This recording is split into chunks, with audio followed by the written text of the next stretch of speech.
नमस्कार, India voice देख रहे हैं आप और मैं हूं आपके साथ शिवम दुबे। वक्त हो चला है रिपोर्टर लाइव का, जहां हम बात करेंगे उत्तराखंड में लगे निवेश के महाकुंभ की। सीएम का कौन बनेगा फेस और महुआ मोइत्रा की क्यों बढ़ सकती हैं और भी मुश्किलें, और भी बहुत कुछ है खास, जहां हमारे संवाददाता दिन भर की तमाम बड़ी खबरें हमें उसकी जानकारी देंगे और ग्राउंड जीरो से। मगर सबसे पहले हम बात करेंगे उत्तराखंड की, जहां उत्तराखंड में हुआ निवेश का मेला। खबर पर ज्यादा जानकारी दे रहे हैं हमारे संवाददाता Abhay Kainthura. Uttarakhand global investor summit 2023 का शुभारंभ हो चुका है। प्रधानमंत्री नरेंद्र मोदी ने इस समिट का शुभारंभ किया है। प्रधानमंत्री नरेंद्र मोदी ने देश के उद्योगपतियों से सीधे तौर पर उत्तराखंड में निवेश करने का आह्वान यहां पर किया है। प्रधानमंत्री नरेंद्र मोदी ने कुछ ऐसे पॉइंट्स इस इन्वेस्टर समिट में रखे जो उत्तराखंड की दिशा बदलने वाले होंगे। ये कह सकते हैं कि डेस्टिनेशन के रूप में, जो वेडिंग डेस्टिनेशन के रूप में उत्तराखंड को नई पहचान दिलाने की कोशिश यहाँ पर प्रधानमंत्री नरेंद्र मोदी ने की है। उत्तराखंड में आने वाले दिनों में जो विकास की जो रफ्तार होगी और तेज यहाँ पर होगी, क्योंकि जो निवेशक यहाँ पर आ रहे हैं, जिन्होंने निवेश की इच्छा जताई है, उनके लिए नए पॉइंट के रूप में, नए क्षेत्रों के रूप में इन्वेस्ट करने की कोशिश यहाँ पर की जाएगी।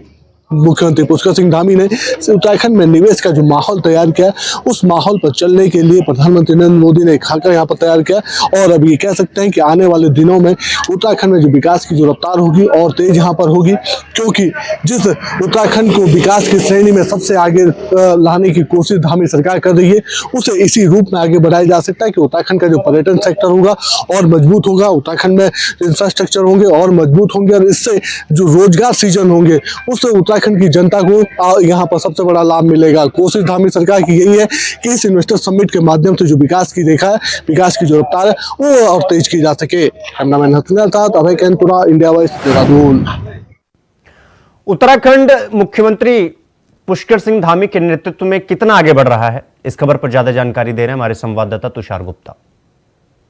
मैं अभी ग्लोबल इन्वेस्टमेंट समिट की एग्जीबिशन में मौजूद हूं और मैं आपको दिखाना चाहूँगा कि किस तरह से जो उत्तराखंड है लगातार अपनी ग्रोथ कर रहा है, और खासकर मुख्यमंत्री पुष्कर सिंह धामी की। मेरे पीछे आप सीधा बोर्ड देखेंगे, यहाँ पर जो जीडीपी, जो स्टेट की जीडीपी है वो आपको नजर आएगी। 2022 से 23 तक जो 21 टाइम बढ़ी है। कहीं ना कहीं ये जिस तरह से जो मुख्यमंत्री पुष्कर सिंह धामी लगातार विकास कार्यों की लगातार जिस तरह से कार्य कर रहे हैं, उससे कहीं ना कहीं जो जीडीपी है स्टेट की वो लगातार बढ़ती हुई जा रही है। उसके बगल में आपको दिखाई देंगे जो पर कैपिटा इनकम है, लगातार वो स्टेट की बढ़ती जा रही है। 15 टाइम्स अभी 2022 से लेकर 23 तक है, वो उसमें 15 टाइम्स अधिक हो चुकी है। और इनका ये प्रोजेक्ट है कि 2023 और 31 तक ये और भी बढ़े, ताकि जो एक आम इंसान की इनकम है वो अत्यधिक बढ़े। वहीं अगर मैं दिखाना चाहूँगा कि प्राइवेट सेक्टर में कितना निवेश हुआ है, अत्यधिक निवेश यहाँ पर देखने को मिल रहा है। तो लगातार जो कहा जा सकता है मुख्यमंत्री पुष्कर सिंह धामी की है, वो लगातार कार्य कर रही है। टैक्स रेवेन्यू आप देख सकते हैं 2022 से 23 में कि 25 टाइम बढ़ा है 2000 से जब से राज्य गठन हुआ है। तो कहीं ना कहीं जो धामी सरकार की जो पॉलिसीज़ हैं केंद्र राज्य सरकार के साथ, वो कहीं ना कहीं प्रभावित होती हुई नजर आ रही है, जिससे जो उत्तराखंड में निवेशकों का लगा महाकुंभ। खबर पर ज्यादा जानकारी दे रहे हैं हमारे सहयोगी संवाददाता Tushar Gupta. Global investment summit 2023 destination Dehradun का आगाज़ हो चुका है। प्रधानमंत्री नरेंद्र मोदी ने इसका जो उद्घाटन है वो कर दिया है। मेरे पीछे आप देख सकते हैं कि मैं एग्जीबिशन हॉल में हूँ।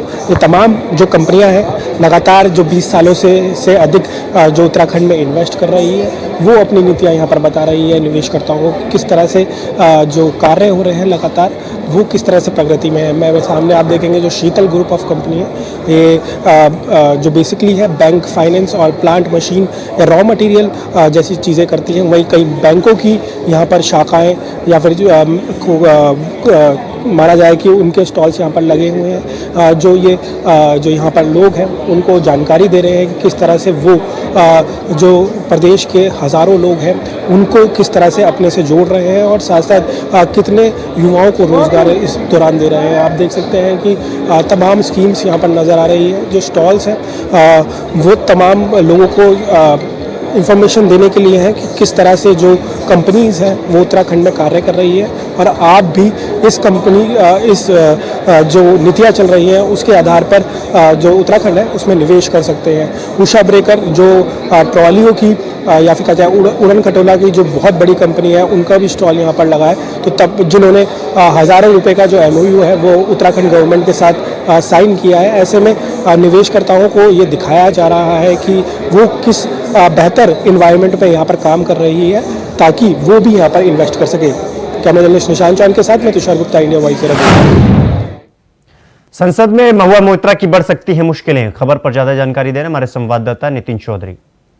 पैसे लेकर सवाल पूछने वाले मामले में टीएमसी के सांसद महुआ मोइत्रा के खिलाफ आज एथिक्स कमेटी की रिपोर्ट सदन में पेश कर दी गई है। जिस तरीके से पैसे लेकर सवाल पूछे जाने का जो आरोप लगाया था महुआ मोइत्रा ने, लेकिन उसके खिलाफ जो है सदन में इसकी रिपोर्ट पेश की गई है, लेकिन लगातार इस पर विपक्ष भी जमकर हमलावरी कर रहा है। बीजेपी सांसद और आचार समिति के अध्यक्ष विनोद सोनकर ने रिपोर्ट पेश की है। इसी बीच विपक्ष ने जमकर हंगामा और नारेबाजी की है, जिसके बाद सांसद की कार्रवाई स्थगित होने के बाद 2 बजे से फिर शुरू हुई है।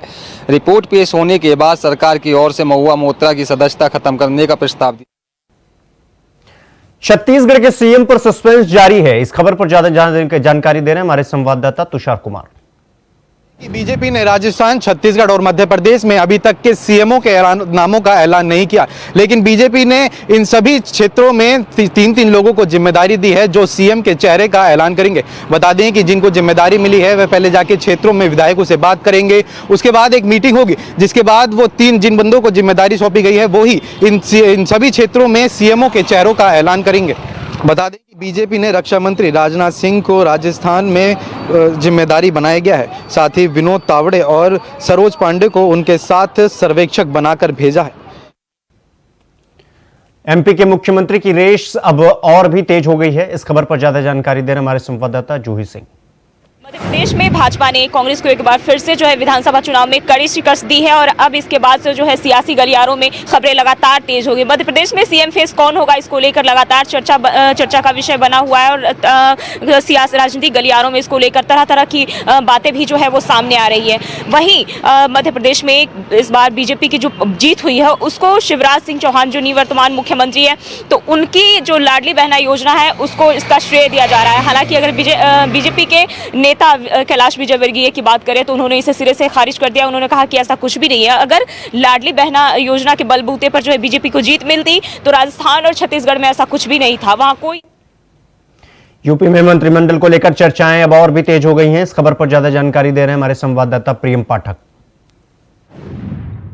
लोकसभा चुनाव 2024 के करीब आते आते अब राजनीतिक गलियारों में भी सरगर्मियां काफी तेज हो चुकी हैं और इस बीच सीएम योगी आदित्यनाथ का कल दिल्ली दौरा इस मायने से काफी अहम माना जा रहा है और अब यूपी के अंदर मंत्रिमंडल के विस्तार को लेकर चर्चाएं भी काफी तेज हो चुकी हैं, क्योंकि माना जा रहा है कि जल्द ही उत्तर प्रदेश के अंदर जो है वो मंत्रिमंडल विस्तार होना है, जिसमें ओम प्रकाश राजभर और दारा सिंह चौहान जो दोनों ही समाजवादी पार्टी को छोड़कर बीजेपी में शामिल हुए हैं 2022 के चुनाव के समय पे दोनों ने ही भाजपा को छोड़ा था और अब चुनाव के जब परिणाम 2022 के आए तो उसके बाद उन्होंने वापस उनकी घर वापसी हुई है और अब माना जा रहा है कि यूपी में अगर जो मंत्रिमंडल विस्तार होता है तो उसमें इन दोनों। मथुरा में राष्ट्रीय करणी सेना ने ज्ञापन सौंपा है। खबर पर ज्यादा जानकारी दे रहे हैं हमारे संवाददाता मोहम्मद फारूक। जयपुर में हुई करणी सेना के राष्ट्रीय अध्यक्ष सुखदेव सिंह की हत्या को लेकर पूरे देश में बवाल चालू हो गया है। साफ तौर पर करणी सेना के पदाधिकारी और कार्यकर्ताओं का कहना है कि हत्यारों की जब तक गिरफ्तारी नहीं हो जाती है, उनका एनकाउंटर नहीं हो जाता है, हत्यारों को फांसी की सजा नहीं हो जाती है, जब तक वो चैन से नहीं बैठेंगे। इसी को लेकर आज मथुरा में जिलाधिकारी को 11 सूत्रीय मांगों का करणी सेना और क्षत्रिय महासभा के लोगों ने 11 सूत्रीय मांगों को लेकर एक ज्ञापन दिया है। उनकी मांग है कि जब तक हत्यारे गिरफ्तार नहीं होते हैं तब तक जो है उग्र आंदोलन होगा और प्रदेश में ही नहीं देश में उग्र आंदोलन होगा। उनका साफ तौर पर कहना है कि हमारे दादा की हत्या की गई है और करणी सेना के जो अध्यक्ष थे उनको लोग दादा बोलते हैं। उनका साफ तौर पर कहना है कि अगर उनकी गिरफ्तारी नहीं होती है, जब तक हत्यारे गिरफ्त में नहीं आते, उनका एनकाउंटर नहीं होता है, तब तक वो उग्र आंदोलन करेंगे। इधर हमीरपुर में राष्ट्रीय राजपूत करणी सेना अपना आंदोलन और भी तेजी से कर रही है। खबर पर ज्यादा जानकारी देना हमारे संवाददाता रुपेश गुप्ता। बीते 5 दिसंबर को जो राजस्थान में हत्या हुई थी घर में घुस के राष्ट्रीय अध्यक्ष करणी सेना की, उसी को लेकर आज हमीरपुर में करणी सेना के कार्यकर्ता और क्षत्रिय महासभा के कार्यकर्ताओं ने यहां पर ज्ञापन सौंपा है और नारेबाजी करते हुए विद्या मंदिर इंटर कॉलेज से कलेक्ट्रेट तक नारेबाजी करते हुए है। इसके बाद यहाँ पर जो नमामि गंगा एडीएम है उनको यहाँ पर ज्ञापन सौंपा। उन्होंने मांग की जो हत्यारे हैं उनको फांसी दी जाए या एनकाउंटर किया जाए। जैसे कि यहाँ पर योगी सरकार द्वारा जो भी हत्यारे होते हैं या इस तरह कोई काम करता है उनको जो एनकाउंटर किया जाता है, उसी तरह उन्होंने भी मांग की है कि जो वहाँ के हत्यारे हैं उनको भी फांसी दी जाए या एनकाउंटर किया जाए। इसी को लेकर आज सैकड़ों कार्यकर्ताओं ने नमामि गंगा एडीएम को ज्ञापन सौंपा और अपनी मांग रखी। अगर ये मांग उनकी नहीं पूरी होती तो इससे भारी आंदोलन किया जाएगा। अगर नहीं एनकाउंटर किया जाता या फांसी दी जाती है। इंडिया वाइस से रुपेश गुप्ता। रुक करेंगे अगली खबर की ओर। आपको बता दें कि सिद्धार्थनगर में नारकोटिक्स कंट्रोल ब्यूरो ने छापेमारी की है। खबर पर ज्यादा जानकारी दे रहे हमारे संवाददाता राकेश यादव। सिद्धार्थनगर जिले के बांसी में नारकोटिक्स विभाग की छापेमारी चल रही है मेडिकल स्टोरों पे। वहाँ दर्जनों मेडिकल स्टोर ऐसे हैं जहाँ पे नशीली दवाओं का क्रय और बिक्री की जाती है। ऐसे में नारकोटिक्स विभाग को शिकायत थी कि वहाँ जो है नशीली दवाएं बेची जाती हैं, जिसको लेकर नारकोटिक्स विभाग मौके पर पहुँचती है और छापेमारी करती है और दुकानों से सैंपल लेती है। तो सैंपल ले जाने के बाद जाँच की जाएगी। जाँच के बाद जो तथ्य सही निकलेगा उसके खिलाफ कार्रवाई की जाएगी। अब देखने की बात यह है, इस तरह से कई वर्षों से चल रहा कि जो है इस तरह से नशीली दवा वहाँ बेची जा रही थी। तो इसको लेके और भी शिकायतें थी लेकिन अभी तक कार्रवाई नहीं हुई थी। उन्नाव में ग्राम प्रधान पर आरोप लगे हैं। क्या है आरोप? खबर पर ज्यादा जानकारी दे रहे हमारे संवाददाता निखिलेश प्रताप सिंह। थाना सदर कोतवाली क्षेत्र के राजेपुर गांव के प्रधान पर अपहरण का आरोप लगा है। हालांकि पुलिस अभी इस मामले से इनकार कर रही है और जांच की बात कह रही है। आपको बता दें कि पूरा मामला उन्नाव थाना सदर कोतवाली के राजेपुर का है, जहां के प्रधान राजू अवस्थी पर गांव के ही नीतू सेंगर के बच्चे द्वारा अपहरण की बात बताई गई और उन बताने पर एक पुलिस को लिखित तहरीर दी गई। हालांकि पुलिस ने अभी तक इस मामले में जांच का हवाला दिया है और लगातार पुलिस अपहरण की घटना से इनकार कर रही है। आगरा में एसीपी मयंक तिवारी को बड़ी कामयाबी हाथ लगी है। खबर पर ज्यादा जानकारी दे रहे हमारे संवाददाता आमिर कादरी। पुलिस ने फर्जी जमानतदारों की गैंग को गिरफ्तार किया है। दरअसल एसीपी मयंक तिवारी की कोर्ट के अंदर थाना कोतवाली से 3 लोगों की जमानत के लिए फर्जी तरीके से लाए गए 6 जमानतदारों को एसीपी मयंक तिवारी ने गिरफ्तार कराया। इनके खिलाफ में थाना रकाबगंज में मुकदमा भी दर्ज कराया गया है। इसके बाद में पुलिस इंटेरोगेशन में मालूम पड़ा है कि यह गैंग 6 लोगों को जिनको गिरफ्तार किया है, ये इससे पहले भी कई लोगों को फर्जी तरीके से जमानत दिला चुके हैं और इनका यही काम है कि पैसे लेकर फर्जी तरीके से लोगों को जमानत दिलवाते हैं। जिसको आगरा एसीपी मयंक तिवारी की कोर्ट से गिरफ्तार कराया गया है। 6 लोगों को थाना रकाबगंज में मुकदमा दर्ज कराया गया है और पुलिस आगे की तफ्तीश में जुट गई है कि और कौन कौन इन गैंग के साथ में जुड़ा है जो कि इस तरीके का फर्जी जमानतदारों का खेल खेला जा रहा है। आगरा से आमिर कादरी, इंडिया वॉइस। सिद्धार्थनगर में कस्टम अधीक्षक प्रमोद तिवारी की बढ़ सकती है मुश्किलें। इस खबर पर ज्यादा जानकारी दे रहे हमारे संवाददाता राकेश यादव। सिद्धार्थनगर जिले के इंडो नेपाल बॉर्डर ककरहवा पर कस्टम विभाग पे छापेमारी की गई। जो है वहां छापेमारी के दौरान जो है 15,000 रुपये रिश्वत लेते हुए कस्टम अधीक्षक को रंगे हाथ एंटी करप्शन की टीम ने 6 तारीख को गिरफ्तार किया। अब उसमें मामला ये आ रहा, सूत्रों से पता चला कि अगर उनकी मोबाइल जो है जांच की जाए मोबाइल से तो कहीं ना कहीं तस्करों से लिप्त उनके मोबाइल में सूत्र मिल सकते हैं। अब देखने की बात यह है, मोबाइल उनकी खंगाली जाएगी तो कहीं ना कहीं तस्कर से लिप्त मिलेगा उसमें। हमीरपुर में खनिज इंस्पेक्टर की गाड़ी में ट्रक ने टक्कर मार दी। इस खबर पर ज्यादा जानकारी दे रहे हमारे संवाददाता रुपेश गुप्ता। बीती रात खनिज विभाग द्वारा चेकिंग की जा रही थी। उसी दौरान एक ट्रक एनआर होता है जिसके पीछे एक खनिज विभाग की टीम करती है। खनिज विभाग की टीम में खनिज इंस्पेक्टर थे और उनके हमराही थे। जब उस ट्रक को रोकना चाहा तो वो ट्रक नहीं रुकता है, जिसके चलते जब ओवरटेक करती है बिलेरो तो इसी के दौरान वो जो ट्रक था डंपर उसने टक्कर मार दी उस गाड़ी पर इसके बाद जो उस पर बैठे हुए खनिज इंस्पेक्टर थे और उनके हमराही थे वो हल्के हल्के चुटील हो जाते हैं। इसके बाद ट्रक को कब्जे में लिया जाता है और जो ड्राइवर होता है ट्रक का वो भाग जाता है गाड़ी से। इसके बाद पुलिस को जैसे ही सूचना दी जाती है पुलिस मौके पर पहुंचती है और उस ट्रक को कब्जे में लेती है। और मैं आपको बता दूं, जब हम लोगों ने बात करनी चाहिए खनिज इंस्पेक्टर से तो उन्होंने साफ बताया है कि जो खनिज इंस्पेक्टर हैं उन्होंने ये बताया है कि जो ट्रक था और ट्रक के मालिक हैं उनके खिलाफ मुकदमा दर्ज किया जाएगा और कड़ी से कड़ी कार्रवाई की जाएगी। और गाड़ी में आपको बता दूं, ये गाड़ी में ना ही रॉयल्टी थी ना ही कुछ मिला था, ये गाड़ी एनआर थी। इसी के चलते उन्होंने पीछा किया था। सूचना के दौरान इंडिया वाइज से रुपेश हमीर। उन्नाव में संदिग्ध परिस्थिति में 2 की मौत हो गई। इस खबर पर ज्यादा जानकारी दे रहे हमारे संवाददाता निखिलेश प्रताप सिंह। मिलावटखोरों के हौसले बुलंद दिखाई दे रहे हैं। जी हाँ, मिलावटी शराब पीने से 3 लोगों की हालत बिगड़ी और तुरंत उसमें मौके पर ही 2 की मौत हो गई और एक को गंभीर अवस्था में जिला अस्पताल रेफर किया गया। पूरा मामला उन्नाव के थाना सोहरामऊ के बिचपरी गांव का है, जहां के 3 लोग एक देशी ठेके शराब से शराब खरीदते हैं और शराब पीते हैं। उसके बाद उनकी हालत अचानक बिगड़ जाती है। मौके पर जैसे ही उनको अस्पताल ले जाया जाता है, जहां पर 2 लोग ने दम तोड़ दिया और बिजनौर में चोरों के हौसले बुलंद होते हुए दिखाई दे रहे हैं। इस खबर पर ज्यादा जानकारी दे रहे हैं हमारे संवाददाता जाहिर अहमद। बिजनौर के सिवहरा थाना क्षेत्र में चोरियों का सिलसिला रुकने का नाम नहीं ले रहा है। चोर लगातार वारदात कर पुलिस को चुनौती दे रहे हैं, लेकिन अभी तक पुलिस चोरों को पकड़ने में कहीं ना कहीं बेबस दिखाई दे रही है। ताजा मामला बिजनौर के आगरा में पुलिस को बड़ी कामयाबी मिली है। इस खबर पर जानकारी दे रहे हैं हमारे संवाददाता आमिर कादरी। आगरा में नामी ग्रामी कॉस्मेटिक प्रोडक्ट की डुप्लीकेट की सप्लाई की जा रही थी। इस इंफॉर्मेशन पर थाना मंटोला इंस्पेक्टर सत्यदेव शर्मा ने आगरा के थाना क्षेत्र के वैद वाली गली के अंदर से एसआर फैंसी महादेव स्टोर पर छापामार कार्रवाई कर 2 लोगों को गिरफ्तार किया है।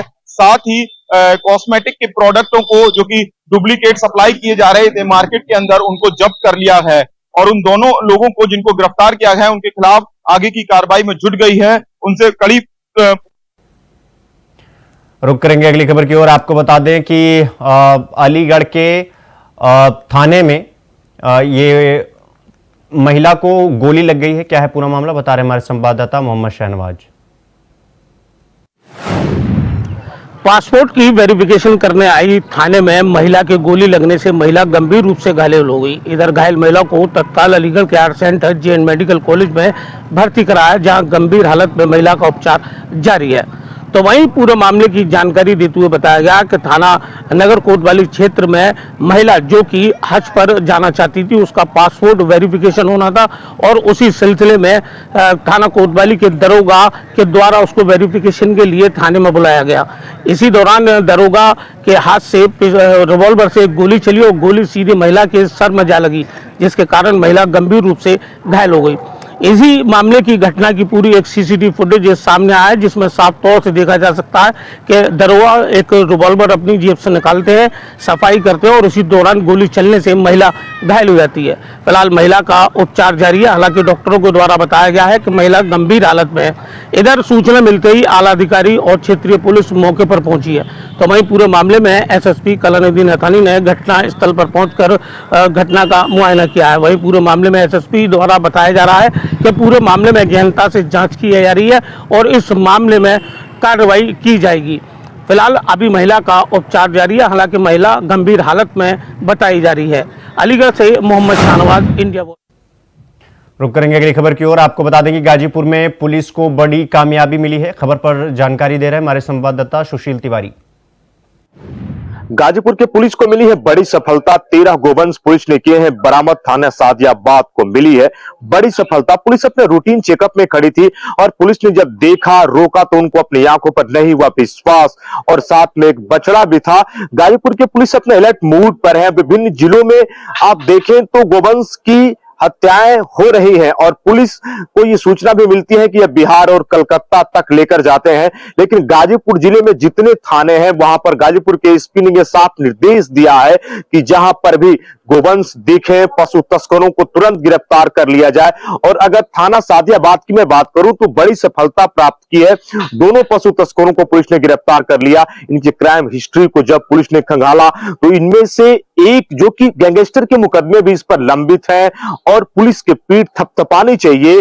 13 गोवंश पुलिस ने बरामद कर लिए, साथ में हथियार और जिंदा कारतूस भी पुलिस ने बरामद कर लिए हैं। गाजीपुर के पुलिस को मिली है बड़ी सफलता। इंडिया वॉइस के लिए सुशील तिवारी, गाजीपुर।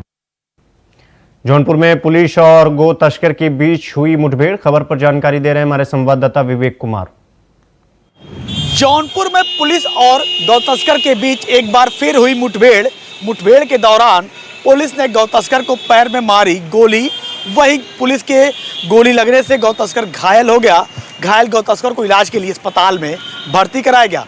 बताया जाता है कि बीती रात सिंगरा मऊ थाना क्षेत्र में खुटान थाने की पुलिस उजानगंज और जो है सिंगरा मऊ की संयुक्त पुलिस की टीम के साथ जो है गौ तस्करों के बीच मुठभेड़ हो गई। मुठभेड़ के दौरान एक गौ तस्कर को पुलिस ने गिरफ्तार किया है। पुलिस गौ तस्कर के पास से तमंचा, जिंदा कारतूस और मोटरसाइकिल को बरामद करते हुए जेल भेज दिया है। आपको बता दें कि जनपद जौनपुर के पुलिस अधीक्षक डॉक्टर अजय पाल शर्मा के निर्देश पर लगातार जो है अपराधियों पर जो है गिरफ्तारी के लिए अभियान चलाया जा रहा है। गौ तस्करों पर जो है अभियान चलाया वो तो वही सिंगरा मऊ थाना क्षेत्र में देर रात जो है मुठभेड़ की खबर सामने आई है। जौनपुर से विवेक कुमार, इंडिया वॉइस। हरिद्वार में मशीनों से होगी धर्मनगरी हरिद्वार के घाटों की सफाई, खबर पर जानकारी दे रहे हैं हमारे संवाददाता विकास चौहान। हरिद्वार नगर निगम ने अब एक नई पहल की है, जिसके तहत हरिद्वार नगर निगम अब हर की पैड़ी और अन्य घाटों का ऑटोमेटिक मशीनों के द्वारा सफाई करेगा। क्योंकि जिस तरह से जो स्नान हरिद्वार में होते हैं उसमें लाखों की भीड़ आती है, जिस कारण हर की पैड़ी और उसके आसपास की सफाई करना मुश्किल हो जाता है। जिसके बाद अब ऑटोमेटिक मशीनों के माध्यम से हर की पैड़ी और अन्य जो घाट हैं उनकी अब अच्छे से सफाई हो सकेगी। ये अभी ट्रायल पर इस मशीन को मंगाया जा रहा है। हालांकि अगर ये ट्रायल सफल रहता है तो इसके बाद बाज़ारों और अन्य सड़कों की भी सफाई इस ऑटोमेटिक मशीन के माध्यम से की जा सकेगी। हरिद्वार से विकास चौहान, इंडिया वॉइस। बदायूं में एक बुजुर्ग की पीट करके हत्या कर दी गई, उसकी क्या रही वजह, बता रहे हमारे संवाददाता सतीश सक्सेना। बदायूं जिले से एक दिल दहला देने वाली घटना सामने आई है। जी आपको बता दें कि बदायूं जिले के थाना हजरतपुर थाना क्षेत्र के असफपुर गांव में एक शराबी रात शराब के नशे में घूम रहा था। उसी वक्त एक जो बच्चा था, नाबालिग बच्चा, एक दुकान से कुछ सौदा खाने पीने की लेने जा रहा था। तभी जो शराबी था उसने उस बच्चे को पकड़ लिया और उसके साथ गलत हरकत करने लगा। इसका विरोध करते हुए बच्चा वहाँ से उसके चुंगल से छूटकर भाग गया और अपने घर पर जाकर उस शराबी की करतूत को अपने परिजनों को बताया। परिजनों ने इस करतूत को जब सुना तो उस शराबी आरोपी को परिजन ढूंढने लगे। जब शराबी आरोपी मिला तो परिजनों ने उससे इस कृत्य के बारे में जानकारी ली तो वह बौखला गया और लाठी डंडों से प्रहार कर दिया। वहीं आपको बता दें कि जो बच्चा पीड़ित बच्चा था उसके बाबा को पीट कर उसकी हत्या कर दी। वहीं आरोपी जो है उसको पुलिस ढूंढ रही है। पुलिस ने जो मृतक है उसके सबको पंचनामा भरकर पीएम के लिए भेज दिया है और आरोपी अब भी फरार है। अब देखने वाली बात होगी कि जो पुलिस है वो उस आरोपी को पकड़ने में कब तक कामयाब हो पाती है। कैमरामैन सोहेल के साथ Satish Saxena, India voice, Badaun. Reporter live में फिलहाल अभी के लिए बस इतना ही। देश दुनिया की तमाम खबरों को देखने के लिए देखते रहिए इंडिया वॉइस। नमस्कार।